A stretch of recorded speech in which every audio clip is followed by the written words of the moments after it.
And we're back. Hello. So, about that fella. He's got some interesting ideas, huh?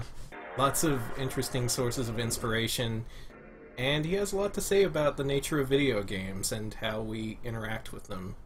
That talk is 40 minutes, and it just gets nuttier from there. He adds in all these visual and audio effects, and oh man, you gotta watch it if you're interested in his games.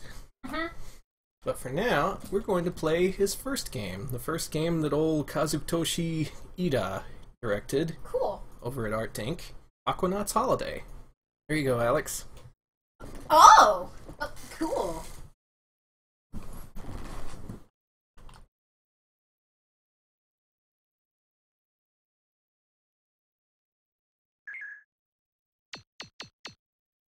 Always going with my usual name, as you know. Cool guy. Always works. Because I'm a cool guy.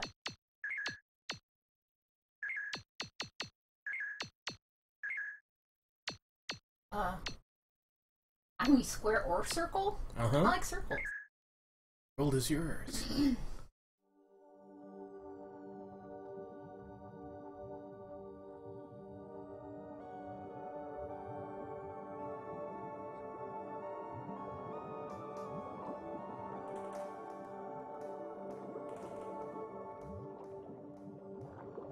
It's an undersea explosion game.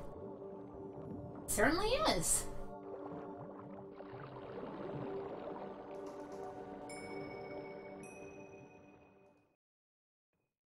Alright.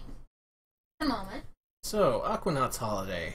Not a launch title, but fairly close to it. Came out several months after the PlayStation released in Japan, and it actually got a US release from Sony, believe it or not. Sony was actually a big believer in Artdink's games and published several of them, including Carnage Heart, which you saw a couple weeks ago. Or was that last week? That was last week. Did we do the demo games last week? I think we did. I want to say yes. Yeah, so if you saw Carnage Heart last week, that was also published by Sony. And the next game we'll be featuring was published by Sony as well. Okay. How do I move? That would be one of the buttons. I wish I could remember. I played this earlier, but I've already forgotten. Okay, so that's up. That's... No, we're gonna go down, friend. Now, if you watched Iida's talk earlier, he mentioned that this was sort of like a meditative Zen machine. Like, just a thing to put yourself in and just, you know, immerse yourself in this underwater world. And that's really all it is. Aquanaut's Holiday is this basically goalless game where you just wander the sea floor and search for fish. And that's pretty much it. This is... Oh, you found out how to move. Okay, that's yeah, good. once I figured out how to move, this got really kind of interesting. Danny, this sucks. You gave me something that is right up my alley. I knew it would be. Why did you give me a 3D non-violent virtual space? This is bullshit, Danny. There's an exit somewhere. Right now you're at your home base. You can return here at any time. But basically the gist of it is that you go out and explore. You find stuff. There's all these sunken treasures that you don't collect or do anything with. You just marvel at. They're just there for you to see. There's different species of fish to come across. There's just... this whole gameplay world that is pieced together somewhat randomly. Later on in that talk, Iida mentioned that the way he mapped out this game's ocean floor is he spilled a cup of coffee on a white sheet of paper, and then he scanned it in and turned that into a game environment. What am I hitting on? You're hitting the structure in front of you. You're pretty wide, actually. Am I? Yeah, you need to make these really wide turns. Okay, there go we that go. way. I got out. I'm gonna try and guide you to the exit before I continue. Keep going. Might need to back up here. Okay, we're backing up. Okay, go to the right now. Ah! Again, your thing is huge.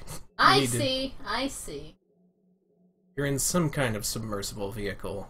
Not sure looks exactly like it's what. time to go down. Yep, Good. okay, you've made it out of the confines that you've made for yourself. So basically, you want to stick to the seafloor and just hug the walls if you want to. The hell? Oh, you're stuck on that wall. Okay. I feel bad, but I am. This is not the first 3D virtual world space in PlayStation or otherwise where I've.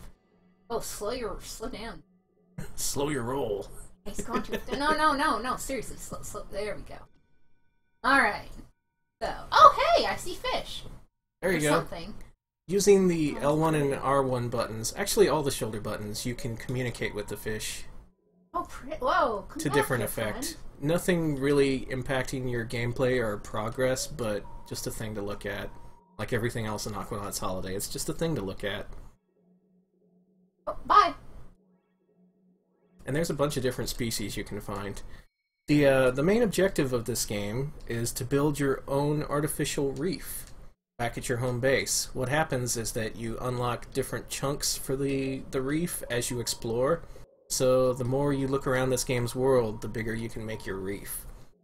And though it's not an explicitly stated goal, the idea is to arrange the reef in such a way that you attract as many organisms as possible from as many different species. It's like Viva Pinata then. It's exactly like Viva Pinata. Not exactly.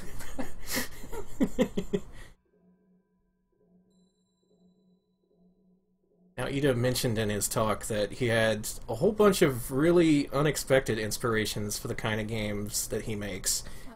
You'll note that he mentioned specifically the Tokyo, or was it Tokyo, the Japanese subway sarin attacks of the mid-90s, an act of domestic terrorism that killed a whole bunch of people and injured others. It was really It was by bad. this doomsday cult who said, you're going to go to paradise, but we have to kill you, basically. Their leader was this guy who said he was just the reincarnated form of Christ or something. And yeah, that whole thing is very well documented. Yeah. But as a source for a meditative video game, it's kind of unexpected. Basically what Iida said is that, hey, maybe you don't have to be violently murdered to go to paradise. Maybe you can just enjoy it on your PlayStation. That is such... I don't know if I would get that kind of meditative inspiration from that kind of thing, but you know, as an art critic, I'm just going to say it. A lot of people do have inspiration like that, where something is really, really awful, and they look at art itself, they see how people react to this, that, and the other, and they're like, well, how can we facilitate that feeling without the use of, I don't know, violence, or just awful bullshit? And while it's not as hugely extreme as a domestic terrorism attack, I actually find that kind of meditative thought really interesting, because it's interesting to take something that's really terrible, just an awful, awful thing that happened, really depressing, and make something good out of it. And make something about with your feelings of it. Like, he took his feelings about the attack, and he was able to make something genuinely really interesting. I feel bad, but I could be playing this game forever. This is unfortunately just straight up my alley. It's a pretty big world, and they later expanded it in a bunch of sequels, including one as recently on the PlayStation 3. There was an Aquanaut's Holiday game released on PS3. By that point, it had some sort of structure and plot. You had to reach various underwater checkpoints and search for this missing dude or something. The game was only released in Japan and Asia, but what's interesting is the Asian version actually has an English option. That particular version, unfortunately, is very rare and expensive. My brother has a copy, though, and I've played it, and if you're familiar with... if you're familiar with the translation the Asian version of Demon's Souls got, it's along the same lines, which is to say, it's mostly understandable, it's just the phrasing throughout is really odd, and obviously not professionally localized or anything. So, man, I feel bad. Oh, another specific source cited by Iida in his talk was the works of Marcel Duchamp. Whoa, really? Yeah. Oh no, my favorite artist! Oh wait, not Marcel Duchamp, I'm thinking... If you're not familiar, it's not my favorite, it's but, the artist behind Fountain, which was just... Oh boy, okay, so can I you go ahead. Fountain? So here's the thing. Y'all know about the concept of you ever see that upside down urinal named Fountain that's in the Museum of Modern Art that everybody talks about, that's a piece of Dadaist structure. Well, let me explain a little bit about Dada. Dada is a post-World War I artist movement about that basically that started in Switzerland as a peace, anti-war, anti-discrimination, anti-bigotry style movement in art, and then turned into a bizarre little absurdist movement when it came and finally migrated to America. Now, Marcel Duchamp was a little indie it was the equivalent of the indie darling of the art world back then, and in New York. And unfortunately, most of the work he did, we actually know that he didn't do the fountain now, that it was actually a friend of his. That's right, it was very much a collaborative effort, to the point where it was probably more the other person's. Yeah, they actually, and here's the thing, people have found tons and tons of letters of him saying, it wasn't me, it was mostly this person because I don't like toilet humor, which is true. Marcel Duchamp was really, really, really not into toilet humor, but here's what actually happened. Duchamp is on the board of, I don't want to say, he's on the equivalent of the board of director. Ooh, hi. Ooh, what's down there? I don't know, directors, or not directors, but he's on the equivalent board of basically the admissions of the Museum of Art in New York or whatever. And somebody, a friend of his, I can't click. Oh, hi, friend! Oh, it chirped. Yeah. You're making fish friends. A friend of his, known as the Baroness, submitted and gave him the idea of submitting an upside-down urinal for the Dada movement and naming it a fountain. He did not like the idea, but she persuaded him, and it was basically a prank to prove that art is all in the mind of the interpreter, and, you know, you can either A, find art everywhere, either everything is art or nothing is art, or both, and so yeah, so Duchamp is very, very famous for being a New York Dadaist and kind of the exemplifier of the kind of weird combination of surreality and kind of, I guess, the equivalent of artistic pranking of the modern art world, stuff like that. I think Dadaism was originally called anti-art. Dadaism is an anti-art movement, but while it is an anti-art movement, it's technically not named anti-art. It's really weird. I mean, I only learned about it because I was reading about post-World War I Germany, art movements, and that's where Dada mostly was. And it's amazing. Very, very interesting. I highly recommend everybody learn about Dada because it's really interesting. But yeah, so he was a Duchamp fan, eh? Mm-hmm. Yeah, that kind of... It's known as anti-art, but I think it just opens up the boundaries to art. Yeah, what's accepted. Yeah, and it's not opening up the boundaries with things that are with the way a lot of modern artists do it, which is put in the most intentionally offensive things ever. It's more of fucking around with form, fucking around with function, fucking around with my favorite piece of Dada art. A lot of fucking around. My favorite piece of Dada art is by Magritte, and it is, you've heard of it, it's called The Treachery of Images, and it's a picture of a pipe. And underneath it says in French, "This is not a pipe."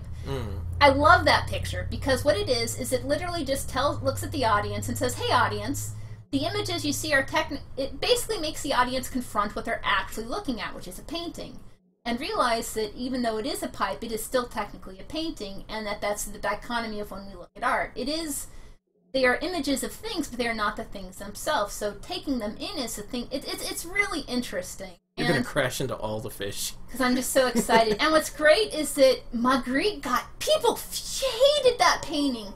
Art critics would constantly be like, yeah, I know it's a thing. What, you think you're so special telling me it's not a pipe? I already knew that, dumbass. But basically, you might be able to think of Aquanaut's Holiday and Iida's other work as video game Dadaism. Mm-hmm. Which is kind of fascinating. It feels very cohesive too. It feels much more cohesive to be Dadaist, but it takes, because a lot of Dadaism after the movement crashed due to two reasons. Nazis hated Dadaism, unfortunately. Freaking Nazis. Yeah, and a lot of people had to flee, and Nazis are all like, how dare you tell me this isn't a pipe? It's clearly a pipe.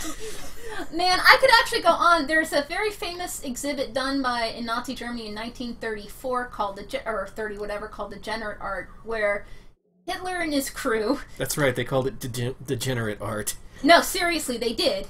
And they took a bunch of art paintings they didn't like and recontextualized them by putting them in an exhibit and saying, look at how ugly and awful all this art is. And it was mostly Dada and whatnot. So we talk a lot about, when we talk about the World War II and fascism and whatnot, there's a lot to discuss, but there's a lot of what's interesting and awful, honestly, is a lot of the fascist movements. That's a lot of fish. Yeah, at the beginning of when they were elected, and one of the first things they did was to create a lot of actual anti-art movements that may seem familiar to other anti-art movements of today that I will not name, and it's really interesting, actually. And they invented Banksy, in other words?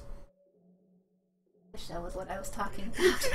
But no, most of it was to be basically like, look at things that were the equivalent of looking at things that were art, like, that made challenge them, art that made them think, and going, what is this?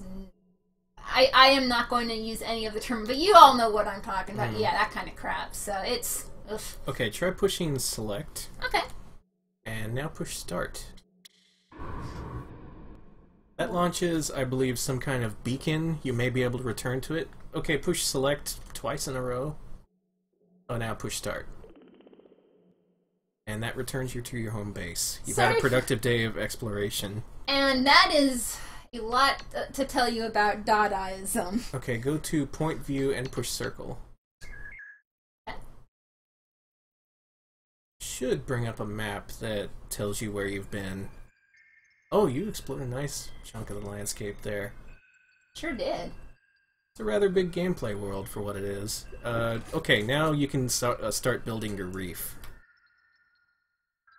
We won't play this long enough to see any fish come to it, but you can at least see what it's like. Alright, so how do I do that again? X. Go to exit. Or maybe push down a couple of times. Oh, you can... Okay. That does set a waypoint, so you can just immediately return to where you were. Select, start. Sure. Okay. Alright, build that reef. Doing it. So, there isn't much to Aquanaut's holiday, but at the same time, it's more than you'd expect. It has a definite purpose to it. And whether he succeeded, Iida did, in what he was trying to do, that's up for debate. But it's really not like anything else at the time. It's really not, and it also reminds me of the Wii game Endless Ocean as well. That's right. There were a couple of games in the Endless Ocean series that were probably inspired by this, just for the fact that it's literally mostly free roaming, do everything at your own pace. Ocean exploration, where you interact with where interacting with the fish is highly rewarded. Making a reef. Now, eventually, you can unlock more pieces and put down different colors, and that attracts different species and all. But from what you've seen for now, aside from seeing different sorts of fish and monuments, that's pretty much all there is to see in Aquanaut's Holiday. Kind of a risky release, especially in America back then. I remember this game being received as like, what is this? What am I supposed to do here? Yeah. What are my goals? How do I shoot the fish? Can I eat the fish? But it's so, looking at it, knowing where Iida was coming from definitely helps to contextualize it. Yeah. But just putting this out there in the market next to like Crash Bandicoot or whatever, people aren't going to know what the hell to do. But in America, that was a lot of people's first exposure to Artdink. And after this game, Iida worked on another very similar game called Tale of the Sun. Oh no! Which I'm going to put on right now. I am not. You are playing that fucking game. That is. I will say that the game is art. I will say that the game is successful art. However, it's not art that I would like to interact with unless I'm taking like blood pressure medication. And for once, it's not due to the actual content, but the mechanics. So yeah, thank you for listening to our Welcome to Art Talk. Welcome to Adventure Pals Present Art, with the word dink just slashed out there. There is no dink, only art. Oh boy. Oh boy. So Oh, good. Oh, good. Yeah. Yeah, so, yeah, sorry to change tone from Topolo to Dadaism there, but it's pretty much necessary. You can't is. Just put that game out there and be like, what do you think? I don't know. It really does require a little bit of this. Tale of the Sun, luckily, is interesting enough to not require an entire backstory about Duchamp's this game does work. a better job This game telling speaks you for what it's all itself, about. yeah. This, again like Aquanaut's Holiday, was released by Sony in North America. Even though I can't imagine Aquanaut's Holiday did very well at all. I'd assume it's just for, like, variety in the PlayStation's library. That would make sense. Sony at the time was trying to prove, hey, the PlayStation can do things beyond what you consider a traditional video game. It's a difficulty setting. I had no idea. That's bizarre. So, Tale of the Sun you can basically think of as Aquanaut's Holiday on land. But somehow it's even weirder than that. Yeah. This game's also full of Hanna-Barbera sound effects, which I kind of love. Look at this great art here. I don't care. I know this game is what I love this. Look at this art. Iida was an artist before directing those two games. He shit. did like character. I feel bad. But he did like character portraits and stuff. Just menial odd jobs around the Artdink offices. And then one day they said, "Hey, you want to direct a game?" And he's like, "I have just the underwater fishing simulator in mind, but without the fishing."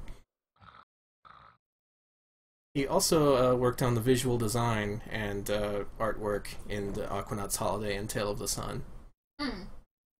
He had a partner in visual design, though, but as far as direction goes, that was all him.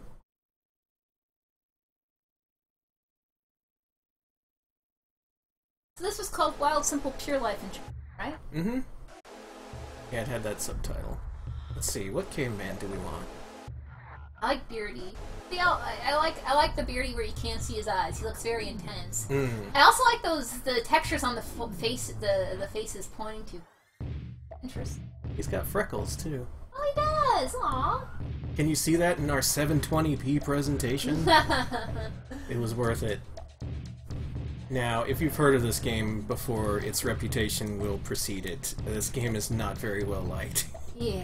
Even among people who are well aware of what Iida was trying to accomplish with this. So, it's a caveman life sim. You're a slow, dumb, awful caveman, and you have to make your tribe survive and not be eaten by animals.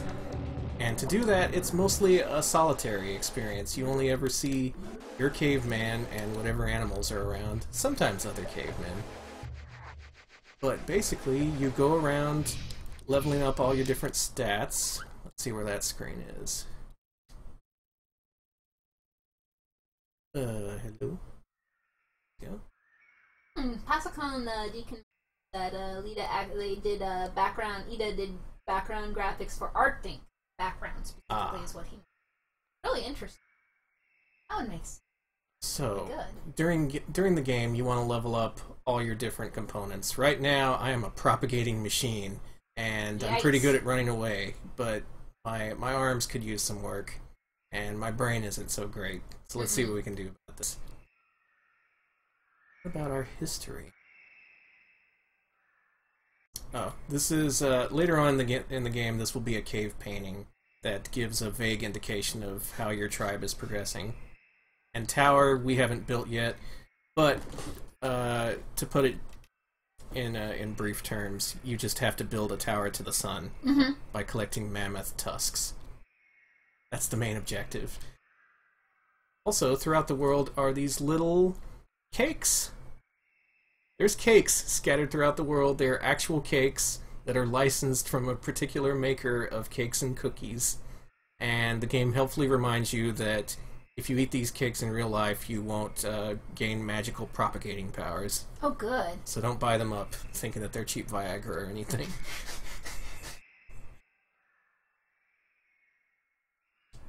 Here's one now. You eat it. And the part that flashes powers up a little bit. You power up very, very, very slowly. That's the thing about this game. It takes its time. It is deliberately paced, if we're being nice, and sluggish as shit if we're not being nice. One thing I like is the sky at night. It just takes on this kaleidoscope style effect. No real reason. Oh. And I'm asleep. Danny, are you okay? No, I just needed a nap. It was nighttime. So what's the sleep button for the game? There is no sleep button. Your caveman just conks out whenever he gets tired. Whenever he's tie-tie. He just plants down face first and goes to sleep right there. And a few seconds later, he's fine. Can you move him when he's asleep? Oh, no. In fact, sometimes, if you fall asleep on a slope, he will slide all the way downhill, sometimes into a river where he may drown, and often he'll fall asleep while you're fighting a giant creature, and that doesn't work out too well, usually. That... Now, the first thing you want to do in this game is get inked. There's some tattoos around here. Oh, good. Which are going to be really difficult to find at night because I can't see nothing. I can see that cookie. That cake, There. I got Someone better lungs really now. believed in this. Yeah. It's so weird because it's so weird to think of just a giant Here we go. company like, you know, Sony actually giving a shit about this kind of art and wanting to really promote it because this is cool. We got inked. There's a bunch of different tattoos you can get. They all power up one of your specific abilities. I forget which is which, though. And, of course, the game doesn't tell you. But, like Aquanaut's Holiday, the big appeal is to just wander. You're gonna wander and find stuff. This game, the monuments that you discover are mostly rocks in the shape of body parts, so you can just wander around and suddenly come across a giant butt or a pair of boobs or something. What? And it's just there. There's no additional commentary or context for it being there. It's just there for you to enjoy with your eyes and then move on. Much like Aquanaut's Holiday. And again, like Aquanaut's Holiday, this game is what you make of it. If you decide you're gonna hate it, you'll probably hate it. Mm-hmm. If you're intrigued, you'll probably still hate it, but there's this game does have an appeal, I'll admit. So back then that was really lost on reviewers. I remember this game getting 2s and 3s in EGM and everyone was all like, what the hell, why does your caveman just fall asleep? Why can't I do anything? This game's boring. And I can't argue with that. It is boring. It's very boring. Even when you get to the main gameplay loop, which is getting tusks, going back home, building the tower, that's very repetitive, and you can do that pretty easily with little variation in how you approach it. And yet, this game is still weirdly fascinating in all the things you can do. Daikon radishes. It's probably what they are. Oh, delicious. You can run, you can jump. If you're on a slope, you can do a super jump, which propels you forward a little bit. Can you stretch? Can you fly? Can you stretch up high? Out of here. He's not RoboCod. Did you see that spin I did? That was cool! Yeah! Look at me Whoa! go! Look at you! Just... Wow! I can't believe it's Super Mario World all over again. I'm not moving the D-pad while he does this. Look at his arms when he go towards the camera again. That was great.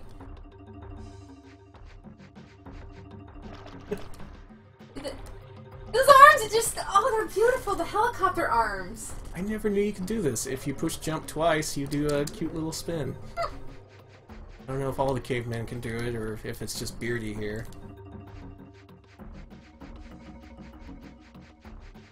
I'm hearing Alex's voice come through my headphones. I heard myself through Danny's. Look at his arms! Oh, they're really funny. For a cookie break. Yeah, I put the noise gate on on our streams for a reason. And there you go. It's nap time. Let's enjoy the stars. There's clouds now. Oh. You get electrocuted? Me? Well, it looks like thunderclouds, so I was wondering.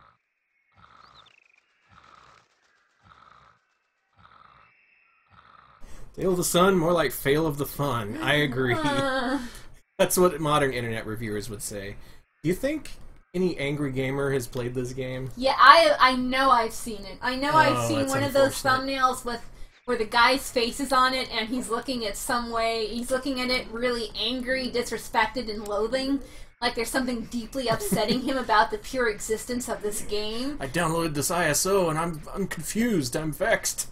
And so they make their YouTube thumbnail of like just them staring at the box with this look of pure like who fucking knows on their face. God. This game is diarrhea dog shit. It is a poopy turd in a butt. There, where's my $1 million? Where's my Danny Cowan the movie? What's weird is that do those people even? I mean, I know they have to be around, but they seem to have changed to the What Up YouTube crew, you know? Slowly sliding downhill. Speaking of which, we need to start saying What Up YouTube for each of us. Speaking of slowly sliding downhill. Yeah, it's a good, see, we're revamping our brand, and we thought, you know, what if we just screamed What Up YouTube all the time? Just started every video with it. Well, to the game's credit, you at least always know where you're going because you can't move the camera. This is the extent you can move the camera using the shoulder buttons. Beautiful. You can shift it in different directions. You cannot rotate it, so up is always north.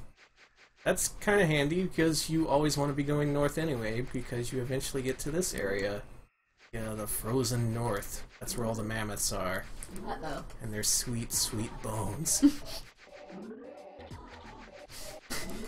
What if YouTube ain't your boy Narcoleptic Caveman? That is a great YouTube username. Narcoleptic Caveman. 69. Hey, Right. it's a caveman. We've reached the snowy wastes. There's a mammoth around here, I know it. Oh, look, a weapon. An actual weapon. Oh, cool. You can pick up rocks and throw them. The fun thing is if you fall asleep while holding a weapon, you will just chuck it wherever and it will disappear. He's not running so fast. He's carrying a heavy... No, he's still not going fast. This is bad. That's usually a sign they're about to die. Uh-oh. These cavemans have very short lifespans, as was the case back in the day. Oh, yeah, I saw many a caveman die before his time. Usually started walking very slowly, and then the specter of death came down and claimed him. Yep. Well, at least he died in his sleep. He died as he lived, sliding down a hill slowly. While sleeping. Goodbye, Beardo. You struck out into the world for our tribe, and you didn't get us anything. You just ate a bunch of cookies, and then you died. Thanks. You're welcome. Oh boy, we need some more cave people for our tribe. If we lose one more, we're not gonna... This tribe will not continue. So it's time to quit screwing around. We're going after those mammoths right now. We're getting up at the crack of dawn. We're gonna ignore the cookies. We're just going to race our caveman butts over to the north.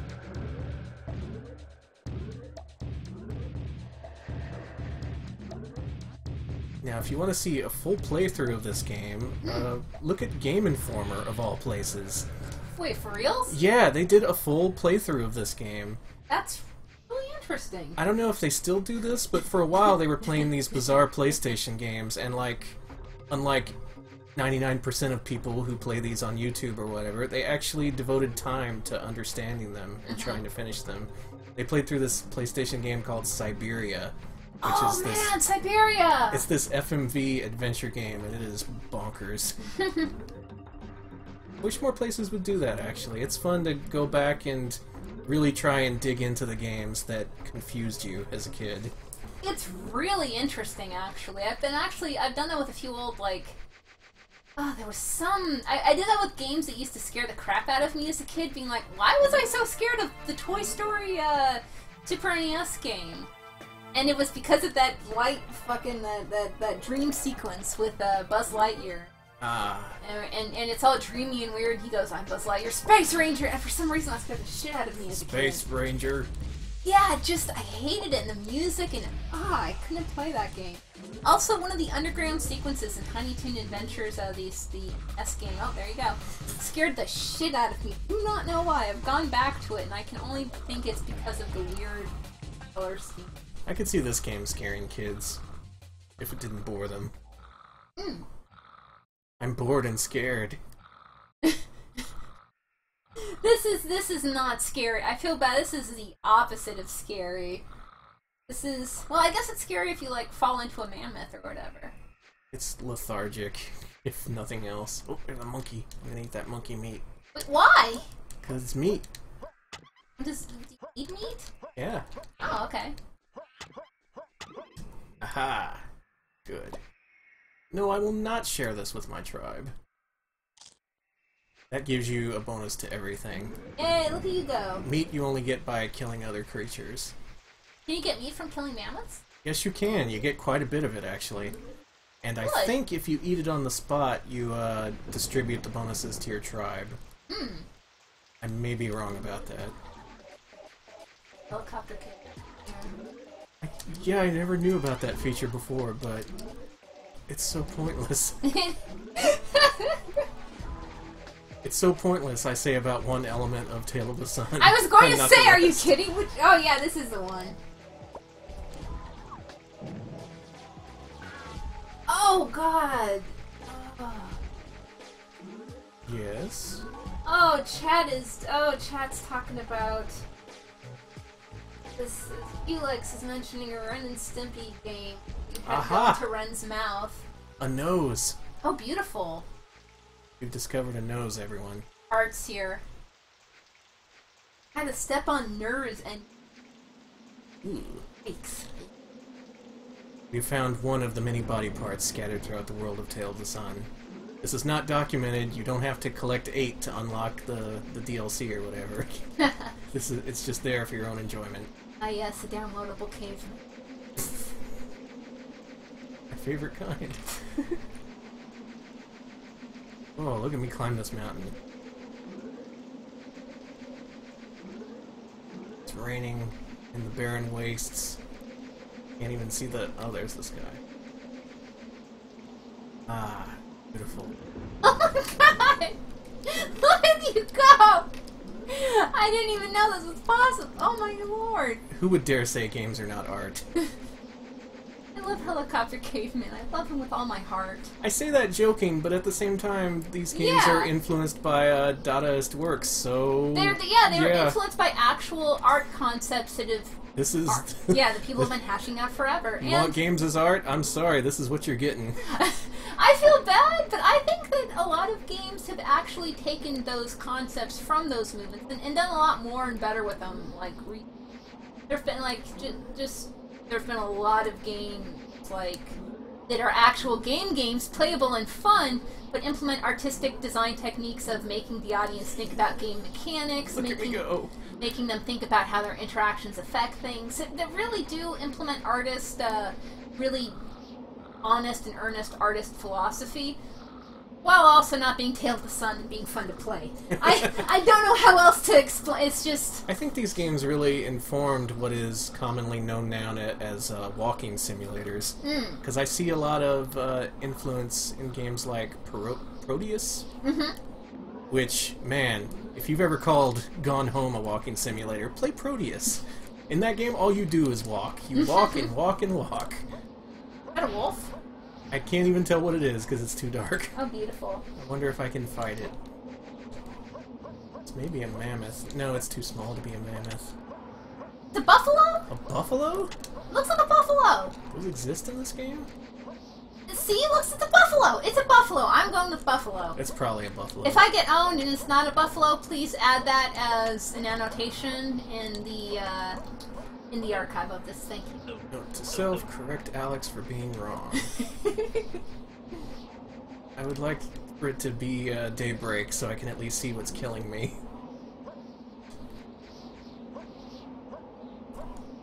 Dear God, pick... God, caveman.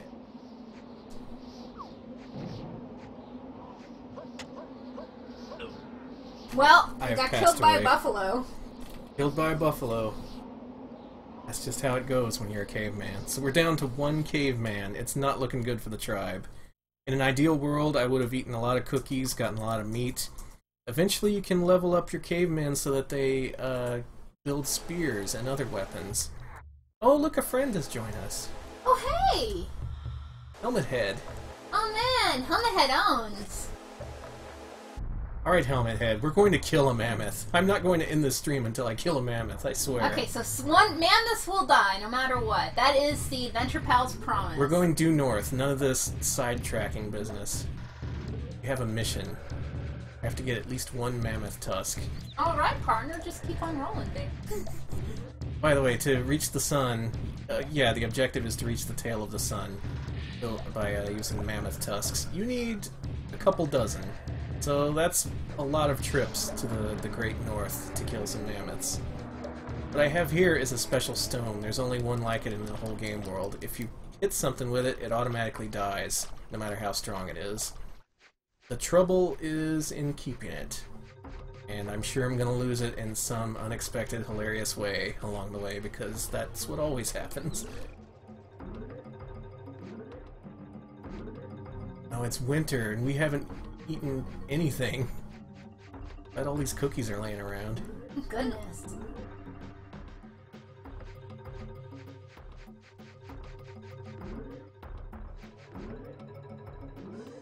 What I wonder is, how did they arrange the deal with the cake chef manufacturer, actually? Cake manufacturer. I'm guessing they were just friends or something. I was wondering if, like, maybe they're in the neighborhood of the Artdink offices, and, like, during the production of Aquanaut's Holiday, they just constantly chomp down on them. Oh, then, could be. These cakes helped us get through Crunch, so they can power you up. I'm just going to, don't quote, I'm literally speculating, but Big bone here. A cool bone. That's a thing to find and look at. And hopefully not drown. Reminds me of Second Life with dying, sleeping, and less getting kicked into space. What if you could die and sleep in Second Life? You technically can die in Second Life. Do you die for real? No. I mean, I knew you were gonna do that. But there are... Oh, you fell asleep. My stone. My plan. My plan was to kill a mammoth with that stone, but just as I reached the snowy wastes, I conked out. And of course I have to immediately drop whatever I'm holding. Maybe they were like, okay, we need food items for this game. What do we get? And they're like, looks at pile of cakes on a table. Hey, guys! Y'all like cakes? I like cakes. The trouble is, it's just always so dark when I get up here. I can't even see what's killing me. Something on the right. Oh no, that's just push. Where have all the mammoths gone? Also, cowboys. Where have they gone? Where have they gone? I thought that was a mammoth, but it was a tree. I'm sorry, I don't have anything insightful to say other than, my god. It suffices to say this game isn't for everyone. I want to eat that sky. It does look delicious, doesn't it? Like a bunch of cakes falling. Oh yeah. Also, all the cakes, they look delicious. We've approached the point of the night where we start to get hungry. Yes, I think that if we actually watch our streams, like literally the last 20 minutes of most of our streams, aside from the one where we didn't get our food in time. I start being all like, hey guys, you like pizza? Wouldn't it be great to have a pizza right now? I'm going slow! I'm going to die before I reach this mammoth again! Once again, much like in all the other Artdink games, the slow march of time kills us all. Can't get me, death. I'm gonna go in the water. I'm gonna do this myself. And so I became the first caveman to walk underwater, and very quickly died. I don't care that we're almost out of time. I want to at least see a mammoth. We will see a mammoth. Alright, we got one more life left, right? Yep. Here we go. It's now or never. It's my life. Oh! You will be the one to kill the mammoth. God. You will kill the beast. Alright, Mammoth Adventures, going into overtime here. Dadaist Mammoth Adventures. Courtesy Artdink. Courtesy of Hugo Bell's Dada Manifesto. It's just wild to think. Caveman. It's wild to think this was at retail alongside. That is especially since it's made by whatchamacallit. I mean, released by PlayStation. It's really difficult to think of. Yeah, nowadays it would only be released digitally on Steam, and if it came to consoles, everyone would complain. Mm-hmm. Jump, jump. Okay, there we go. Take my golden rock. So, I'm gonna just posit a theory at you, Dean.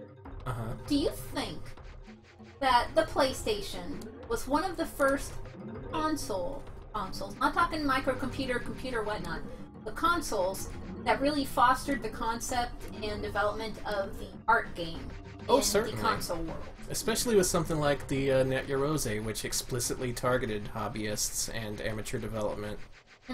And those games, yeah, they were encouraged to be weird and wild and wacky and stuff.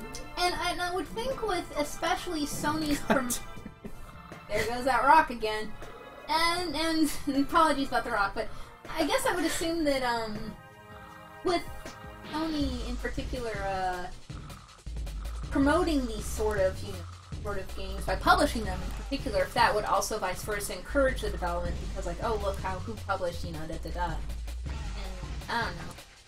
It's just interesting. There's just this console with all these art, games. Well,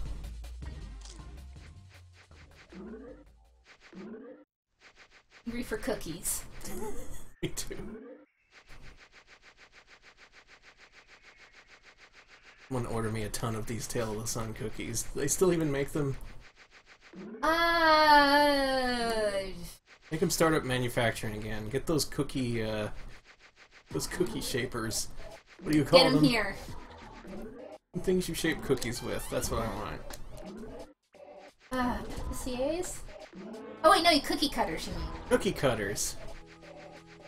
This game isn't cookie So cutter. they're two. So I was weird because I was like, people who shape cookies or items that shape cookies? Which is he talking about? Because the people who shape cookies are technically patissi. Oh, here we go.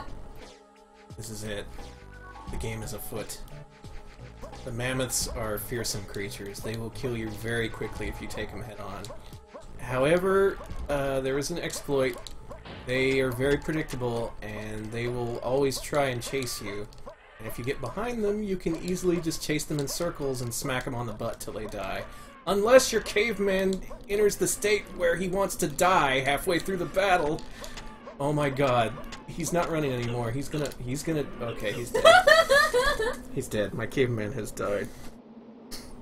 Beautiful. And with that, we fought the mammoth. We fought the mammoth. The mammoth won. History has been changed. Mankind has died out. And now the mammoths are running the tech industry. Oh my gosh, same. I'm gonna kill that mammoth! She's pissed! Last one. This is it. This is my cutoff point. If we don't kill the mammoth now, we will never kill the mammoth. And up there in the upper right, I believe, is my life meter, so that does not look promising. I should have been feeding my clan more. That would allow them to actually survive more than a couple of minutes. See how badly my body is atrophied. No, I'm still doing okay. I just should not go in the water. Let's see if I even have a legacy yet. Or even on my other side talk art track. Good. Who did this?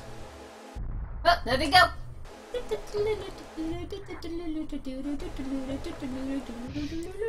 Also, if you noticed, like 5 people worked on this game. That's it. And, That's interesting. And Iida filled 2 of the roles.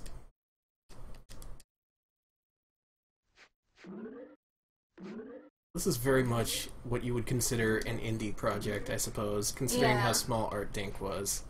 They were not a major publisher. Again, they started out as a bunch of computer geeks who just really liked Japanese computers, and they made the games they wanted to play. And starting in the 90s, they started telling their staff, hey, You got some weird ideas? We want to publish your weird ideas. They're like, okay. And Iida was like, yeah. How about a game where you're a narcoleptic caveman? So has Iida done things... What else has he done other than the Aquanauts and Tale of the Sun?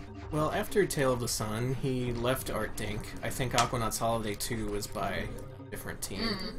And his next game was... I think he directed Doshin the Giant for the Nintendo 64 disc drive. Oh, Doshin the Giant!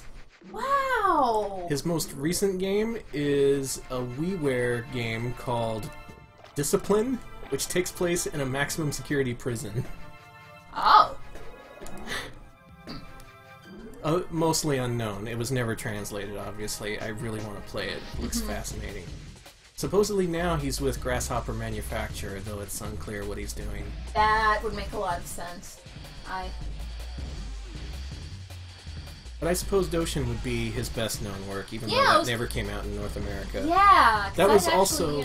Doshin was also a game where you wandered around and did not much of anything. You were this, you were the sun god, and you had to grow a village and make people worship you, and so on.